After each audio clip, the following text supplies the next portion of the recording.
लड़का लेबे के जा काहे कि पैसा लेबे नहीं खेले जा हम दादा के आशीर्वाद लेबे आइल बानी हम प्लीज रउआ सामने तनी मनी पैसा दे हम जा सब ले हम पैसा ले हम प्यार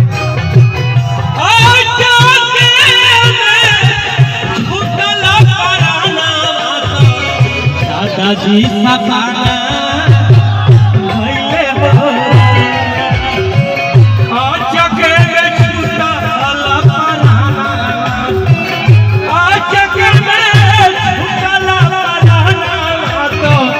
दादाजी सपाना अरे थारा ना बटोर के आइले जा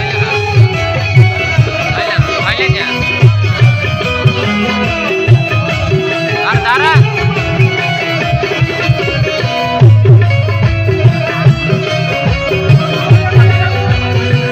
तारा गांधी जी थका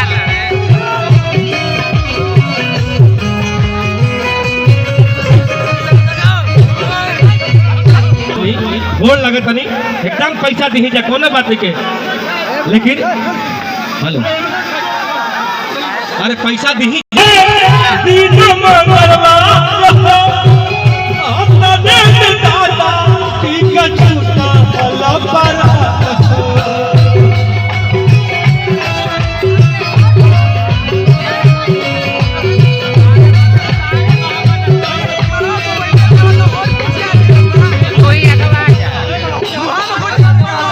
दादाजी के बेटा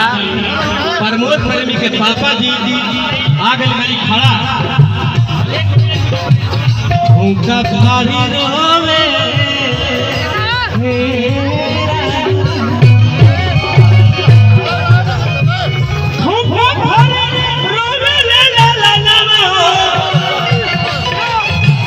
पापा जी सब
हे मास्टर जी।